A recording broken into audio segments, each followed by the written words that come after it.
pela bola. O Zagallo está preocupado com esse...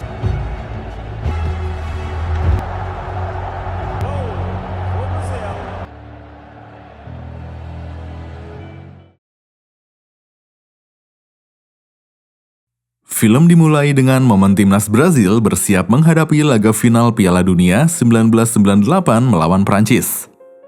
Brazil saat itu berstatus sebagai tim unggulan, sekaligus juara bertahan dengan deretan pemain berbintang.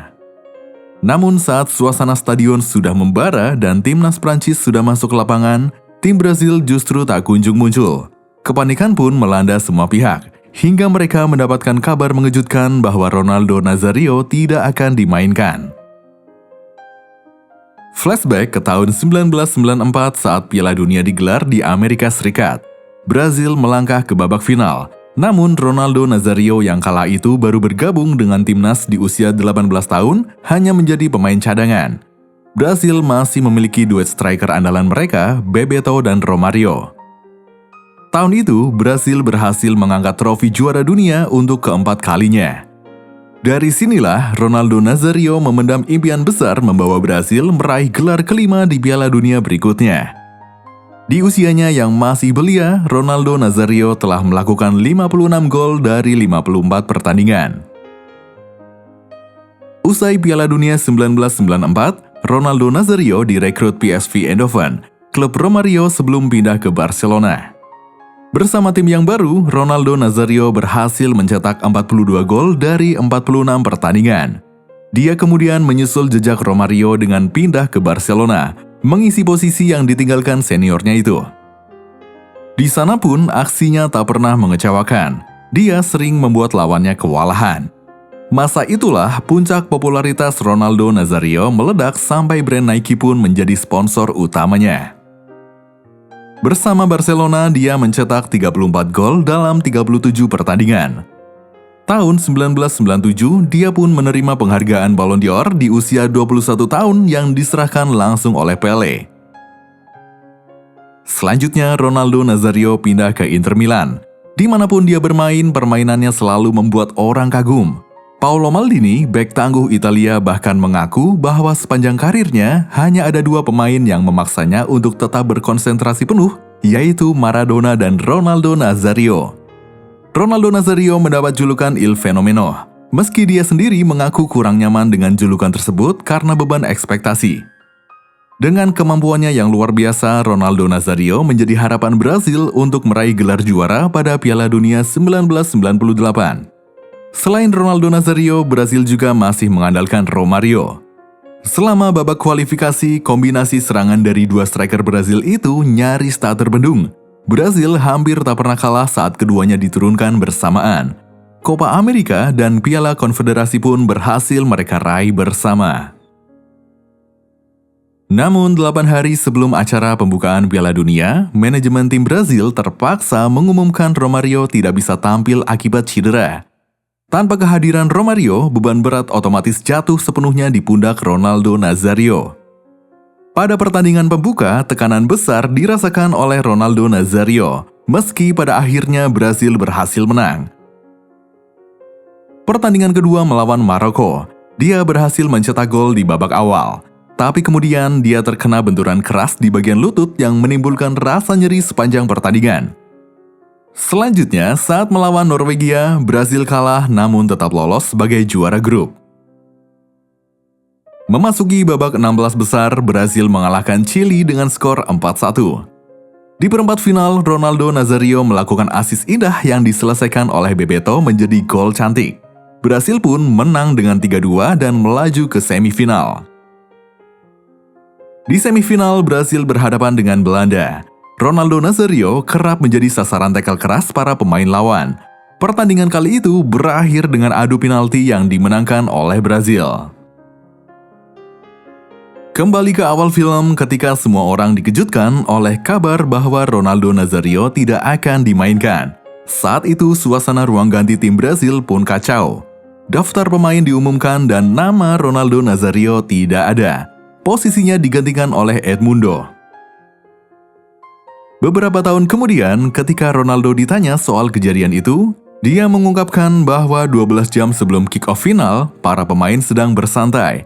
Setelah makan siang, Ronaldo Nazario kembali ke kamar bersama Roberto Carlos.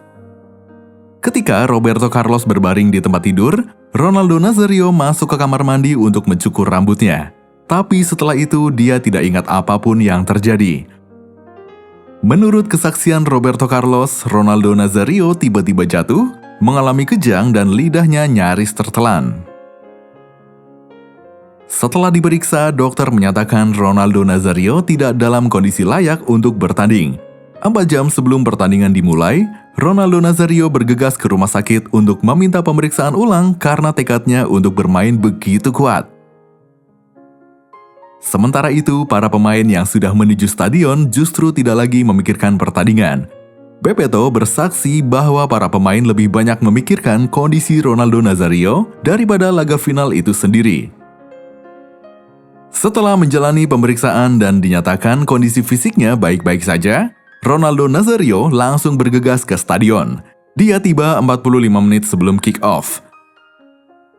15 menit jelang dimulainya pertandingan, barulah diumumkan bahwa dia akan ikut bermain.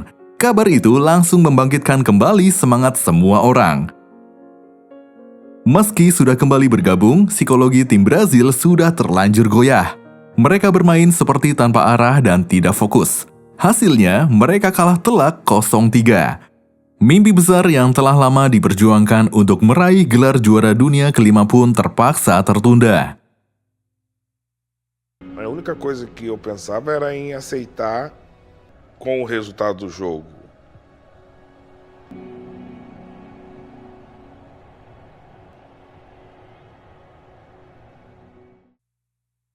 Sekembalinya ke Brazil, Ronaldo Nazario justru disambut dengan kemarahan dari berbagai penjuru. Dia dijadikan kambing hitam atas kekalahan Brazil. Momen misterius sebelum laga final menjadi bahan spekulasi. Berbagai rumor beredar. Ada yang menyebut dia dipaksa bermain karena klausul kontrak dengan Nike. Ada pula yang menuding adanya tekanan pihak lain. Ricardo Teixeira, Presiden Konfederasi Sepak Bola Brazil, menolak memberikan keterangan kepada media, sehingga persoalan semakin pelik. Ronaldo Nazario akhirnya dipanggil oleh Parlemen Brazil untuk memberikan keterangan, namun dia tetap bungkam. Tahun 1998, di era awal internet, inilah berita-berita bohong tentang Ronaldo Nazario menyebar dan tidak sedikit yang mempercayainya. Dunia saat itu belum begitu peduli pada kesehatan mental seorang atlet. Ronaldo Nazario dan Roberto Carlos menyimpulkan bahwa tekanan yang menumpuk itulah yang memicu kejang yang dialami Ronaldo Nazario. Pada musim 1998-1999, Inter Milan tampil jauh dari kata memuaskan. Padahal demi mengejar trofi, mereka merekrut untuk menjadi partner Roberto Baggio.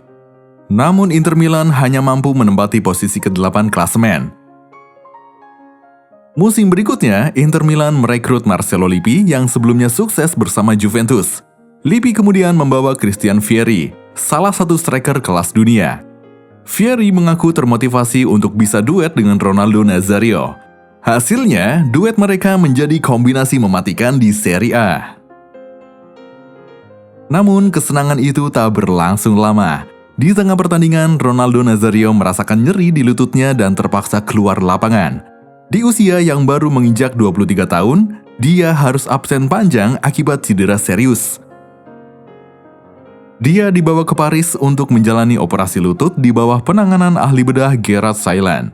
Diagnosis menunjukkan adanya robekan sebagian pada tendon lututnya.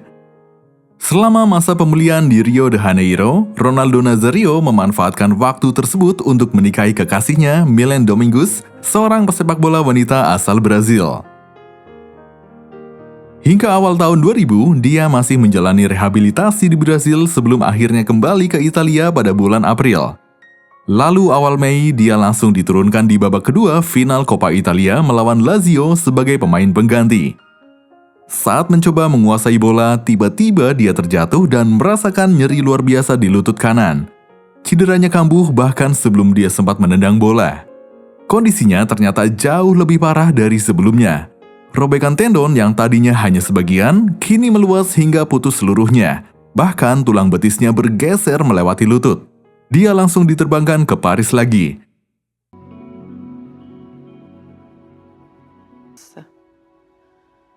Parecia que Porque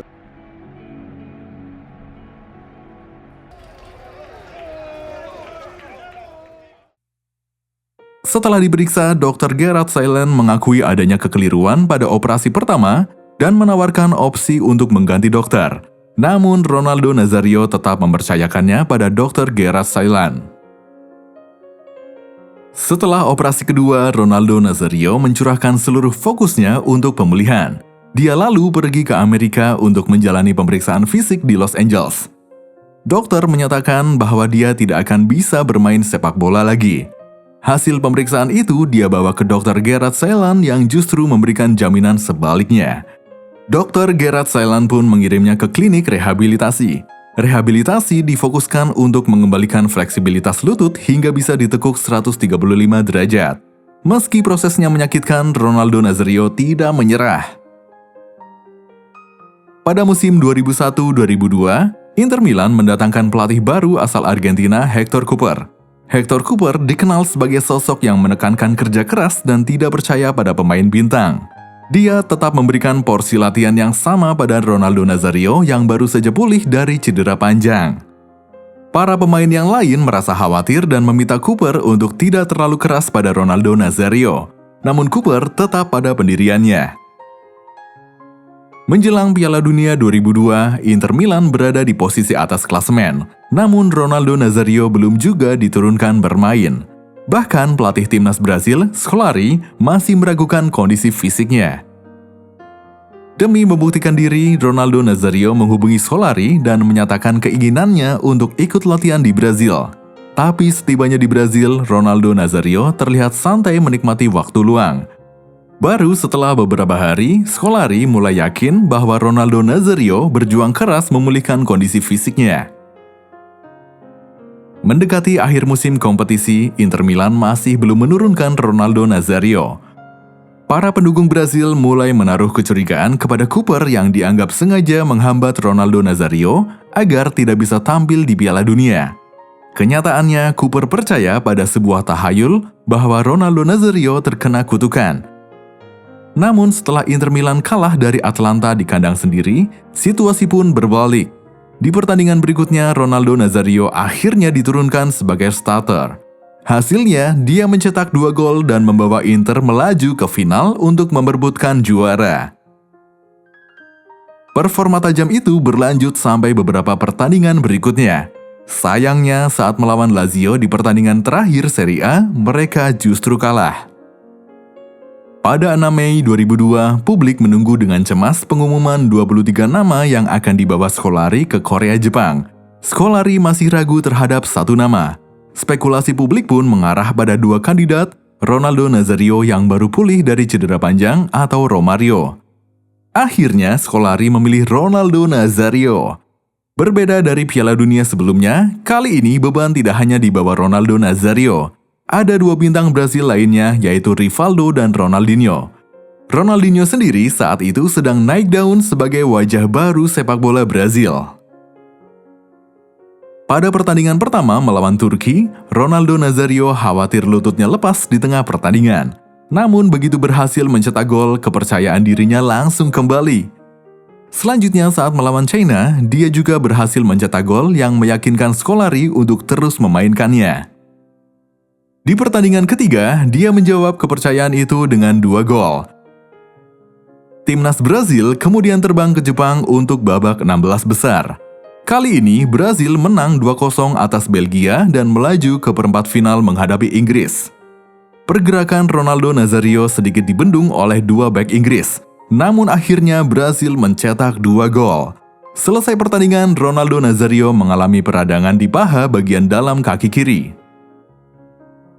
Scolari pun harus memutar otak. Ronaldo Nazario sendiri menyalurkan kegelisahannya dengan mencukur hampir seluruh rambutnya hingga nyaris botak, menyisakan sejumput kecil di bagian depan kepala. Scolari sampai kesal melihatnya, tapi Ronaldo Nazario tetap mempertahankan gaya uniknya itu.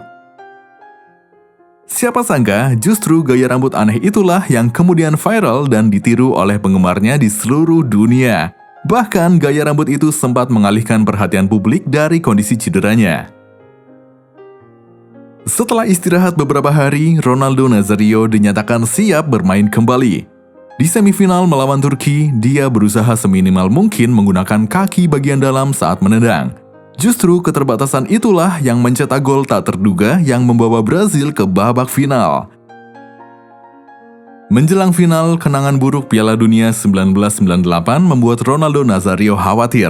Untungnya, hingga pertandingan dimulai tidak ada hal buruk yang terjadi. Pelatih memberikan instruksi khusus kepada Ronaldo Nazario untuk ikut menekan lawan.